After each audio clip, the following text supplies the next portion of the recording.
దీర్ఘకాల వ్యాధులకు 20 ఏళ్ల అనుభవం ఉన్న అత్యుత్తమ హోమియోపతి వైద్యం మాస్టర్ హోమియోపతి. నమస్తే, నేను Kavitha. Welcome to I Dream News. Political ప్రొఫైల్లో భాగంగా ప్రస్తుతం మనం మాట్లాడుకోబోతున్నాము కేటీఆర్ గురించి. సీఎం కేసీఆర్ కుమారుడిగా, ఐటీ శాఖ మంత్రిగా తెలంగాణలో కాదు దేశవ్యాప్తంగా అంతర్జాతీయ స్థాయిలో బోల్డంత పేరు తెచ్చుకున్నటువంటి కేటీఆర్ తనకున్నటువంటి పర్సనాలిటీ ఏంటి, క్లోజ్ అబ్జర్వేషన్లో తన గురించి ఏం తెలుసుకున్నారు? ప్రస్తుతం మనతో పాటుగా ఉన్నారు సీనియర్ పొలిటికల్ అనలిస్ట్ ప్రకాష్ గారు. ప్రకాష్ గారు నమస్కారం. సో మనం కేటీఆర్ గారి గురించి మాట్లాడుకుంటే, సీఎం కేసీఆర్ గారి కొడుకు, ఆ తర్వాత యుఎస్ నుంచి అక్కడ ఉన్నటువంటి జాబ్ కావచ్చు అన్నిటినీ వదులుకొని తెలంగాణ ఉద్యమంలో పార్టిసిపేట్ చేశారు. ఇక్కడికి వచ్చిన తర్వాత ఎమ్మెల్యేగా పోరాడాడు, ఉద్యమకారుడిగా. ఆయన గురించి ఒక సీఎం కేసీఆర్ కుటుంబ సభ్యుడు అనే ఒక ట్యాగ్ లైన్ పెట్టుకొని వచ్చినప్పటికి కూడా దాన్ని చెరిపేసి ముందుకు వెళ్తున్నారు, ఒక ప్రస్థానం, విజయ ప్రస్థానం.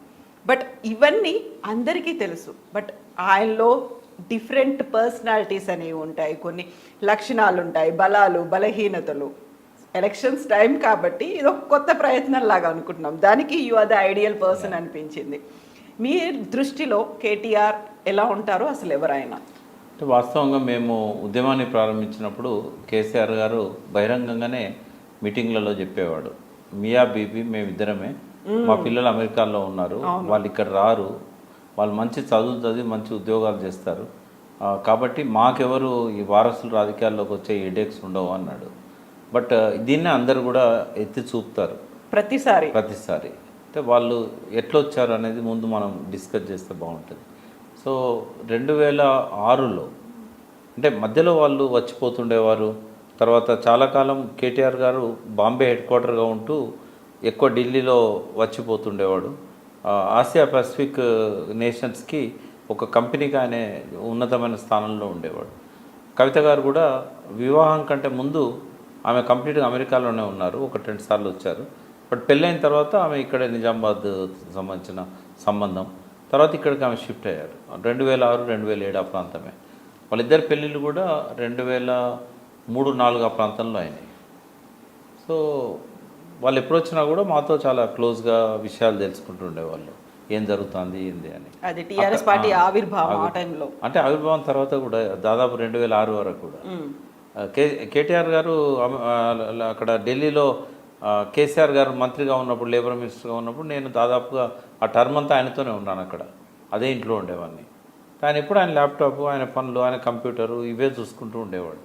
ఒకరోజు ఏమైందంటే రాష్ట్ర కమిటీ లిస్ట్ రాస్తున్నాం. అప్పుడు నేను పార్టీ ప్రధాన కార్యదర్శిగా నేను ఆ బాధ్యత తీసుకొని, సుదర్శన్ రావు అని ఇక్కడ సిటీ ప్రెసిడెంట్ ఉండేవాడు, ఆ లిస్ట్ ఒకటి తయారు చేసుకొని వచ్చాడు అందరితో మాట్లాడి. అయితే నేను కేసీఆర్ గారికి ఇవ్వాలి ఫైనల్గా ఏమన్నా చేర్పులు మార్పులు చేసి. లాస్ట్ నేమ్ కేటీఆర్ గారిది ఉంది. అంటే అది 100 పేర్ల తర్వాత వైస్ ప్రెసిడెంట్లు, సెక్రటరీలు, జాయింట్ సెక్రటరీలు అన్నీ అయిపోయిన తర్వాత లాస్ట్లో ఎగ్జిక్యూటివ్ మెంబర్, కార్యనిర్వాహక సభ్యులలో కల్వకుంట్ల తారక రామారావు గారు అన్నది. నేనే ఫస్ట్ అబ్జెక్షన్ చేశాను, సార్ ఇట్లా అనేవాడు కదా రాజకీయాల్లోకి రారు అని, మీరు ఎందుకు ఈ పేరు రాశారు సుదర్శన్ అని అడిగారు. అంటే కాదన్నా ఆయన ఉంటా అంటున్నాడు, ఆయన ఉంటా అన్నప్పుడు మనము లాస్ట్లో పెట్టండి నా పేరు అని కూడా అన్నాడు. అంటే నాకైతే అది ఉంటుందని నాకు నమ్మకం లేదు, బట్ సార్ చూడకపోతే ఉంటుంది, లాస్ట్ పేరు కదా, అట్లా పెట్టేయచ్చు లోపలికి తెలియచ్చు దాన్ని. అయితే ఇచ్చిన తర్వాత చాలా కీన్గా అబ్జర్వ్ చేస్తారు కేసీఆర్ గారు. ఇద్దరమే ఉన్నాం, అన్నీ చదువుకుంటూ కొన్ని మార్పులు చేర్పులు చేసుకుంటూ, ఈయనకి ఈ పదవి, ఈయన వద్దులే, ఈయన తీసే, ఈయన ప్లేస్లో ఫలానా ఆయన పెట్టు అన్నీ అయినాక లాస్ట్ ఒక్కసారి ఆశ్చర్యపోయి కోపానికి వచ్చాడు.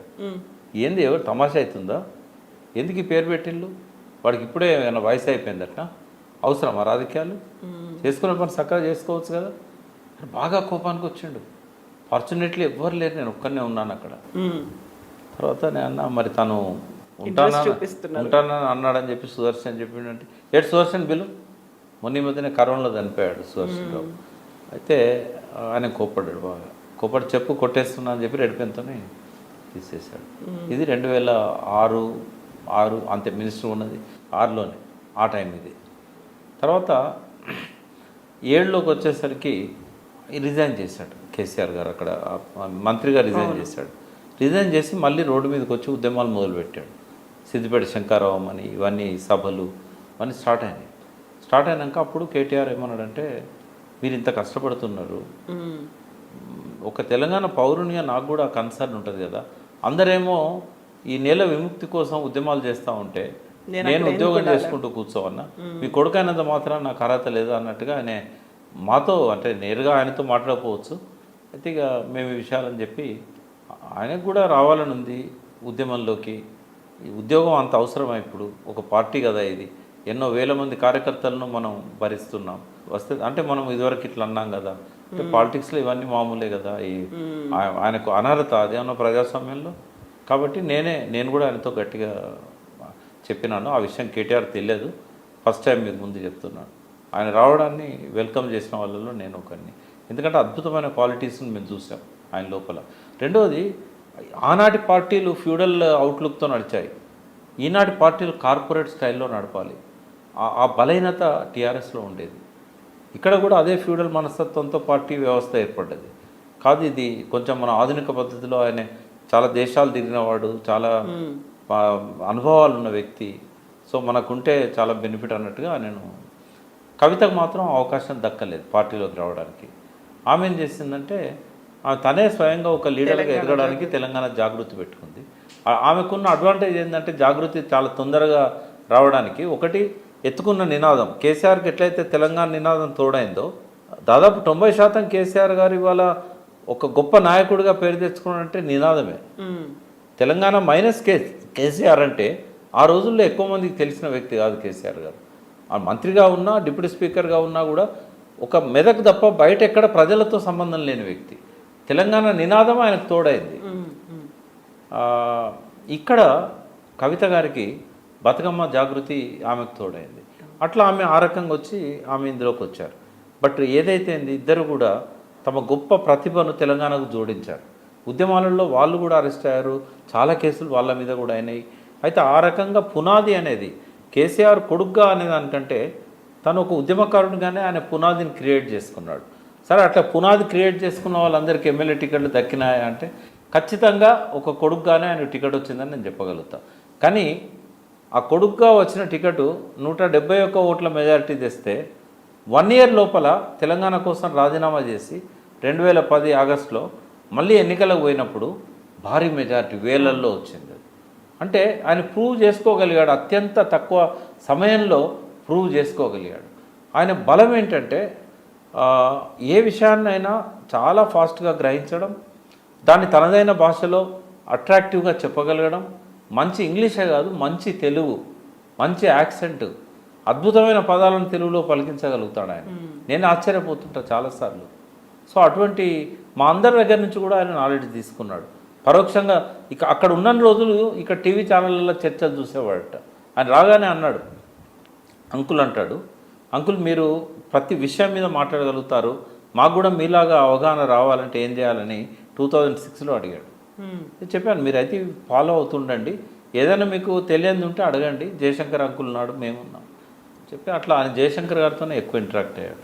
అయితే ప్రకాష్ గారు ఇక్కడ ఒక క్వశ్చన్, ప్రతిసారి కేటీఆర్ గురించి మాట్లాడినప్పుడల్లా టీఆర్ఎస్ పార్టీ ఆవిర్భావంలో ఒక సభ్యుడిగా ఉన్నటువంటి గాదే ఇన్నయ్య ఒక మాట పదే పదే చెప్తుంటారు, హ్యాపీగా రాజకీయ నాయకుడిగా సాగిపోతున్నటువంటి కేసీఆర్ని మీరు బలవంతంగా తెలంగాణ వైపు మళ్ళిస్తున్నారు, అలాంటి అవసరం ఉందా అనేది కేటీఆర్ క్రిటిసైజ్ చేసి మాట్లాడాడు అనేది.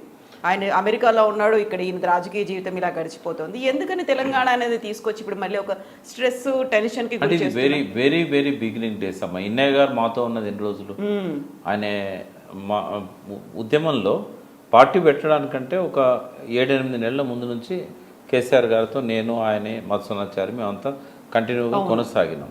ఆ పీరియడ్ తర్వాత పార్టీ పెట్టిన తర్వాత ఏప్రిల్ 27 నుంచి నెక్స్ట్ ఏప్రిల్ 27 వరకే ఆయన ఉన్నాడు. ఆ జూన్ నుంచి మేలో కూడా ఉన్నాడు. జూన్లో ఒక ఇద్దరి మధ్య ఒక గ్యాప్ వచ్చింది. ఆ తర్వాత ఆగస్టు 11 నాడు నరేంద్ర గారు ఈ పార్టీలో జాయిన్ అయ్యారు. 2002 ఆగస్టు 11 మొట్టమొదటిసారి నేను ఒక సంకేతాన్ని ఇచ్చాడు, నేను పార్టీ దూరం అవుతున్నాను. ఏంటంటే నేనైనా ఆయనైనా ఎప్పుడు డాస్ల మీద కూర్చునే వాళ్ళం, కేసీఆర్ గారికి అటుపక్క ఇటుపక్క ఉండేవాళ్ళం. కారులో పోతే ఇద్దరం వెనక సీట్లో ఉండేవాళ్ళం, సెక్యూరిటీ ఉండేవాడు. మా ముగ్గురిది ఒక కాంబినేషన్. అప్పుడు సడన్గా ఏం చేసిండు, ఆయన ముందర ఒక జనంలో కూర్చున్నాడు. హరీష్ రావు గారు అంటేనో మోడెస్టీ కోసం ఆయన జనంలో కూర్చునేవాడు. కానీ ఇన్నయ్య ఎప్పుడు స్టేజ్ మీద రైట్ హ్యాండ్ కొండి కూర్చున్నవాడు. సార్ అడిగారు కేసీఆర్ గారు, నేను పక్కనే ఉన్నా, ప్రకాష్ ఏంది ఇన్నయ్య అందులో కూర్చున్నాడు, ఏందో అడిగిరా పో అన్నాడు. నేను పోయినాక పక్కకు కూర్చున్నా ఇన్నయ్య దగ్గర. ఏమి సార్ రమ్మంటున్నాడు, నువ్వు ఇక్కడ కూర్చోవడం ఏంది అంటే, నేను రాదలుచుకోలేదు. సరే ఇక జనానికి తప్పుడు మెసేజ్ పోద్దని నేను కూడా అక్కనే కూర్చున్న తర్వాత ఇక ఆయన మీద ఏదో ఒక పేపర్ స్టేట్మెంట్ వచ్చిందమ్మా, వార్త పేపర్లో గంగాధర్ అని రిపోర్టర్ రాశాడు. అయితే కేసీఆర్ పట్ల ఆయనకున్న కొన్ని అనుమానాలని చెప్పి ఏవో రాసిన తర్వాత వాటిని అసంతృప్తితో ఉన్నాడు ఇన్నయ్య, రేపో మాపో పార్టీని వీడొచ్చు అని రాశాడు. ఆయన #1 జనరల్ సెక్రటరీ. సో అది ఖండించమని చెప్పు అని అడిగాడు సార్ నన్ను. ఇన్నయ్యకి చెప్పి దాన్ని ఖండించమని చెప్పు అంటే నేను ఖండించలే. నేను ఇయ్యలే కదా, నేను ఎందుకు ఖండిస్తా అన్నాడు. అది తప్పది. ఆయన పేరు పెట్టి ఒకటి అపవాదు రాసినప్పుడు ఖండించాలి. సో అదొక్కటే చిన్న కారణంతో ఇద్దరు అయితే ఆ టైంలో వెరీ బిగినింగ్లో కేటీఆర్ గారితో ఇన్నయ్య మాట్లాడుతుండేవాడు. బట్ నాతో మాత్రం ఎప్పుడు ఇన్నయ్య ఆ రోజుల్లో అనలేదు. కేటీఆర్ నాతో కూడా ఎప్పుడు అనలేదు. అప్పుడు బ్రేక్ఫాస్ట్ కలిసి చేసేవాళ్ళం, ఇక్కడికి వచ్చినప్పుడు డైనింగ్ టేబుల్ మీద ఎంతోసేపు కూర్చునే వాళ్ళం. మళ్ళీ వాళ్ళు అమెరికా వెళ్ళిపోయేవాళ్ళు, పెళ్ళి ముందు పెళ్ళి తర్వాత కూడా. బట్ ఎన్నడూ నాతోనైతే అనలేదు అట్లా. కాకపోతే ఏం జరుగుతుందని అడిగేవాడు తప్ప మా నాన్నని ఎందుకు కష్టపెడుతున్నారని ఎన్నడూ అనలే. వాస్తవంగా చెప్పాలంటే కొంత హరీష్ గారికి ఉండేది మొదట్లో, ఎందుకు ఇంత రిస్క్ అవసరమా, ఈ తెలంగాణ వస్తుందా అని. కానీ తొందరలోనే ఆయన వచ్చిన స్పందనను చూసి, మా అందరి మాటలను చూసి ఆయన పార్టీ పెట్టడానికంటే చాలా ముందే ఆయన తనకున్న అది అనుమానాన్ని తొలగించుకొని ఆయన ఉద్యమంతో పాటు వచ్చాడు. బట్ కేటీఆర్ గారు వేరే అట్లా ఆలోచించినట్టుగా నాకైతే తెలియదు. కేసీఆర్ గారి మిస్సెస్ కూడా, శోభ గారు కూడా ఎప్పుడు అనలేదు మాతోని. ఇంకా వాస్తవంగా చెప్పాలంటే కేసీఆర్ గారిని ప్రతిసారి ఆయన కొంచెం చల్లబడ్డప్పుడల్లా ముందుకు నెట్టడానికి ప్రయత్నం చేసింది శోభవాదినే. అందుకే నా బుక్ నేను ఇద్దరికి కలిపి అంకితం ఇచ్చాను. తెలంగాణ ఉద్యమంలో పరోక్షంగా ఆమె పాత్ర కూడా చాలా ఉంది అని చెప్పడానికి. సో ఇంట్లో ఆ యాక్సెప్టెన్స్ ఆయనకి ఎప్పుడు ఉందమ్మా కేసీఆర్ గారికి. అయితే ఈ కేటీఆర్ గారి గురించి ఇప్పుడు మనం ప్రస్తావిస్తున్నాం కాబట్టి కొన్ని సందర్భాలు ఉంటాయి. మామూలుగా నేను ప్రతిసారి మెసేజ్ పెడుతుంటాను ఆయనకి. అవన్నీ చెప్పాను నేను ఇప్పుడు. ఇది అనకపోతే బాగుండేది, ఇది బాగుండదేమో, దీనికి ఇట్లా రియాక్ట్ అవ్వాల్సి ఉంటుంది. ఒక్కటి చెప్తాను. ఇట్లా ఒకరోజు ట్రాఫిక్ సమస్య వచ్చింది పెద్ద కూకట్పల్లిలో. వచ్చినప్పుడు మీరు 10 గంటలకు పెట్టుకోవడం వల్ల స్కూల్లో పిల్లలకు కానీ అందరికీ ఇబ్బంది అవుతున్నది, మీరు 1:32 తర్వాత ఇవి పెట్టుకుంటే బాగుంటుంది, లేదా సండే పెట్టుకుంటే బాగుంటుంది అంటే వెంటనే థ్యాంక్ యూ అంకుల్ అని పెట్టి మళ్ళీ దాన్ని 1:30 మార్చుకున్నాడు అదే రోజు, కైతలాపూర్ బ్రిడ్జ్ ఓపెనింగ్. ఇట్లా చాలా సార్లు. మొన్న కూడా ఒక స్పీచ్లో ఆయన ఒక మాట మాట్లాడినందుకు ఒక కమ్యూనిటీ హర్ట్ అయింది. హర్ట్ అయితే వెంటనే నేను మెసేజ్ పెడితే వితిన్ క్విక్గా నోటెడ్ అని పెట్టిండు. తర్వాత నెక్స్ట్ మీటింగ్లో అది మాట్లాడలేదు. అంటే ఆయన ఎప్పటికప్పుడు ఎవరైనా దృష్టికి తీసుకపోతే, ఎవరైనా వేరే వాళ్ళ మనసులు గాయపడుతున్నాయి అన్నప్పుడు డెఫినెట్గా ఆయన సరిదిద్దుకుంటాడు. దాన్ని ఒక ఏ రకంగా కూడా నెగిటివ్గా తీసుకోడు. వీళ్ళ నాకు చెప్పేది అదైతే ఎప్పుడు ఆయన లోపల నేను చూడలేదు. ఆయన చెప్పేవాళ్ళు కూడా లేరు వాస్తవంగా చెప్పాలంటే. మాలాంటి వాళ్ళు ఎవరో ఒక్కరిద్దరం అంతే. తర్వాత చాలామంది ఆయనను ప్రశ్నించేది ఏంటంటే ఈయన బాగా అహంభావంతో ఉంటాడని. మాటలో కరుకుదనం ఉంటుంది కానీ అహంభావం కాదు అది. ఆయన చూసినప్పుడు ఆయన బిహేవియర్లో కొంత అట్లా కనబడవచ్చు, హైఫై బిహేవియర్ కనబడవచ్చు. ఎందుకంటే సహజంగానే ఆయన అమెరికాలో చదువుకొని వచ్చిన వ్యక్తి కాబట్టి ఇక్కడ ప్రజల మధ్యకి వెళ్ళి వచ్చిన నాయకుల్లాగా ఆ మట్టి లక్షణాలు ఆయన లోపల అవి రాలేకపోవచ్చు. ఒక బ్యూరోక్రాట్ లాగా కనబడవచ్చు. ఆయన వేషభాషలు కూడా అట్లాగే ఉండొచ్చు. కానీ ఆ తెలంగాణ ఆ మట్టి వాసన ఆయన లోపల ఉంది. ఆయన లోపల అహంభావం అనేది ఆ తాత్కాలికమే కానీ అది పర్మనెంట్ కాదు. ఎవరినైనా ఆయన కోపం వచ్చినప్పుడు కరుకుగా మాట్లాడవచ్చు. 2 సందర్భాలు నాకు గుర్తున్నాయి. ఒకటి ఎం సత్యనారాయణరావు గారి గురించి ఆయన చాలా గట్టిగా మాట్లాడినప్పుడు పెద్దవాళ్ళు పోయి చెప్పారు, మీ నాన్నగారు గౌరవించే వ్యక్తి ఆయన మాట్లాడితే బాగుంటుంది నాన్నగారు, కానీ మీరు మాట్లాడకూడదు అని. తర్వాత ఆయన తగ్గిండు. తర్వాత ఈ మధ్య కాలంలో డైరెక్ట్ ప్రధానమంత్రి మీద కూడా ఆయన చాలాసార్లు కానీ ఆయనకి నేనే చెప్పలేదు, బట్ ఎవరు చెప్పారేమో ఆ కోపాన్ని ఆ వేడిని తగ్గించుకున్నారు ఆయన. అంటే అప్డేట్ అవుతాడనేది నేను చెప్పదలుచుకున్నా. అది బలహీనత కంటే కూడా అది ఎదిగే మనస్తత్వం. ఎదిగేటప్పుడు అందరూ తప్పులు చేస్తారు, దెబ్బ తగలకుండా ఎవరు ఎదగరు, నడక నేర్చుకోరు. అట్లనే ఆయన ఒక ట్రాన్స్ఫర్మేషన్లో ఈ వైఫల్యాలు ఉంటాయి, ఈ పొరపాటు జరుగుతుంటాయి, ఈ ఒక్కొక్క మెట్టే ఎదుగుతూ పోతున్నప్పుడు ఇవన్నీ సహజమని నేను అనుకుంటున్నా. బట్ భారతదేశం గర్వించదగ్గే ఒక గొప్ప విజనరీ నాయకుడు కేటీఆర్. ఒకటైతే నేను స్టేట్మెంట్ ఇవ్వగలుగుతా, ఏనాటికైనా కేసీఆర్ అవుతారో లేదో ప్రధానమంత్రి, కానీ ఈ దేశానికి కేటీఆర్ ఖచ్చితంగా ప్రధానమంత్రి అవుతాడు. అది ఆ నడిపే సత్తా ఆయనకుంది. ఈ 21వ శతాబ్దపు యువతకు వారి ఆకాంక్షలకు ఆశయాలకు అనుగుణంగా ముందుకు తీసుకుపోగలిగే ఒక గొప్ప వ్యక్తిత్వము, ఒక గొప్ప వ్యక్తి కేటీఆర్ అని చెప్పగలుగుతాం. ఇక్కడ ఇంకొక క్వశ్చన్ కూడా బయటికి వినిపిస్తుంది. ఆయన గురించి మాట్లాడేవాళ్ళు ప్రతిపక్షాల ఆరోపణలు కూడా, కేటీఆర్ ఇలా ఉంటాడు కానీ నాన్న అంటే భయం, చాలా భయం, కేసీఆర్ అనుమతి లేకుండా ఏ పని చేయలేరు, కేసీఆర్ని కలవడానికి కూడా చాలా కష్టపడాల్సి వస్తుంది అనేది. ఒకే ఇంట్లో ఉంటారు, లేకపోతే తండ్రి కొడుకులు అని చెప్పినప్పటికీ, ఒక సీఎం కొడుకు ఒక మినిస్టర్ అయి చెప్పినప్పటికీ కూడా వెళ్ళడానికి అంత ఈజీ పాత్ అనేది అక్కడ ఉండదు అనేది. మొన్న మధ్య కేటీఆర్ గారికి బాగా అంటే సన్నిహితంగా ఉండే ఒక యూట్యూబ్ ఛానల్, అంటే అది వారిదే అని కూడా అంటారు, వారు నాతో ఒక గంటన్నర ఇంటర్వ్యూ తీసుకొని ఈ ప్రశ్న వేశారు. నేను ఇచ్చిన సమాధానం వేరు, కానీ కేటీఆర్ నాన్నను చూస్తే గదగద వణికిపోతాడు కేటీఆర్ అని క్యాప్షన్ పెట్టారు. నేను ఆ మాట అనలేదు, గదగద వణుకుడు కాదు, ఏం కాదు. కేసీఆర్ అంటే చాలా గౌరవం. కొన్నిసార్లు ఆయనకు నచ్చవు, ఆయన తీసుకునే నిర్ణయాలు ఆయనకు నచ్చనప్పుడు కొద్దిగా అలుగుతాడు, అంతేగాని ఈ వణికిపోవడం ఏముండదు. వాళ్ళిద్దరు కలిసే కదా తెలంగాణ నిర్మిస్తున్నది. హరీష్ రావు గారు, కేటీఆర్ గారు ప్రతి నిర్ణయంలో వారికి తెలియకుండా నిర్ణయాలు జరగవు.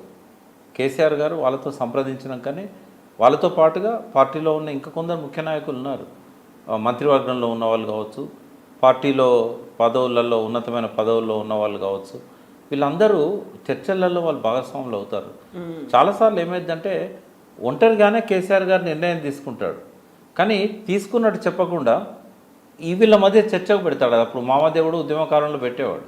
ఒకసారి నేనే అడిగా ఒంటరిగా ఉన్నప్పుడు, మీరు ముందే నిర్ణయం తీసుకొని మళ్ళీ మమ్మల్ని ఎందుకు అడగాలి అంటే మీ నుంచి ఎటువంటి సమాధానాలు వస్తాయో, మళ్ళీ నేను తీసుకునేది కరెక్టో కాదో క్రాస్ చెక్ చేసుకోవడానికి అడుగుతాను. నువ్వు అనుకున్నది కరెక్టే, అది నా మనసులోనే ఫస్ట్ ఎన్నో రోజులు ఆలోచించి ఎంతో కష్టపడి నేను ఒక కంక్లూజన్కి వచ్చినాక నేను ఒక్కరిని మీ మీద రుద్దడం కరెక్ట్ కాదు కదా. సెకండ్ ఒపీనియన్ మీతో తీసుకున్నాక, ఒకవేళ మీరు నేను అనుకున్న దానికి రాకపోతే నేను అనుకున్నది కరెక్టా కాదా అని మళ్ళొకసారి అనుకొని మిమ్మల్ని నా దారికి తెచ్చుకుంటా నేను అని చెప్పి నేను అనుకుంది మాత్రం నేను చేసేస్తాడు. అంటే ఆయన ఒక కంక్లూజన్ రావడానికి చాలా టైం తీసుకుంటాడు, బట్ కంక్లూజన్కి వచ్చినాక దాని నుంచి వెనక జరగడు అసలు. అట్లా కూడా ఉన్నాయమ్మా సందర్భాలు. అది అయిపోయింది ఆ పార్ట్ కేసు. అంటే మనం ఏంటంటే చాలాసార్లు ఆయనకి ఇష్టం లేని నిర్ణయాలు, ఇప్పుడు ఫస్టే ఒక మాట అన్నాను కదా, వాళ్ళ అవసరాలు అనేటివి వాళ్ళని కంప్లీట్గా ట్రాన్స్ఫార్మ్ చేస్తాయి. ఈ ట్రాన్స్ఫార్మ్ చేసే క్రమంలో చాలాసార్లు కేసీఆర్ గారు తనకి ఇష్టం లేని నిర్ణయాలు తీసుకున్నాడు. తెలుగుదేశంతో పొత్తు కావచ్చు, కాంగ్రెస్తో పొత్తు కావచ్చు, ఇవేవి ఆయనకి ఇష్టం లేని నిర్ణయాలు అవి, అందరి ఒత్తిడితో తీసుకున్న నిర్ణయాలు అవి. అట్లే హరీష్ రావు గారు కానీ కేటీఆర్ గారు కానీ చాలాసార్లు వాళ్ళ ఇష్టాలకు వ్యతిరేకంగా వాళ్ళు నిర్ణయాలు తీసుకునే సందర్భాలు ప్రజల ఒత్తిడి మేరకు, రాజకీయ అవసరాల మేరకు తప్పకుండా ఉంటాయి. కాబట్టి ఇంకోటి ఏంటంటే, ఆయన అమెరికాలో చదువుకొని అక్కడి నుంచి వచ్చిన మోడర్న్ వ్యక్తి కాబట్టి ఆయనను పలు కళ్ళు అనుమానంతో చూస్తుంటాయి. ఈయన ఏం చేస్తున్నాడు, ఎటుపోయాడు, ఒకరోజు కనబడకపోతే ఏమయ్యాడు. ఆయన సండే హాలిడే తీసుకుంటాడు. నేను ఇందాక చెప్పాను, చాలా దేశాలలో అధినేతలు సండే హాలిడే తీసుకుంటారు. సండే ఆయన హాలిడే తీసుకుంటాడు. ఆయన ఎంతో ముఖ్యమైతే తప్ప సండే నాడు ఆయన ఎవరిని కలవడు. తర్వాత కేసీఆర్ గారి పట్ల ఉన్న భక్తి తప్ప భయం కాదు, అది ప్రేమ, అభిమానం. ఆయన డెఫినెట్గా ఆయనకు నానే రోల్ మోడల్ ఆయనకి. కానీ చాలాసార్లు నాన్న మాటలను లెక్క చేయని సందర్భాలు కూడా ఉన్నాయి. ఆయన నన్ను ఐఏఎస్ కావాలనుకున్నాడు. ఆయన ఈ ఐఏఎస్ నాకు ఇష్టం లేదు డాడీ, ఇది 3rd క్లాస్ పోస్ట్ అన్నాడు ఆయన.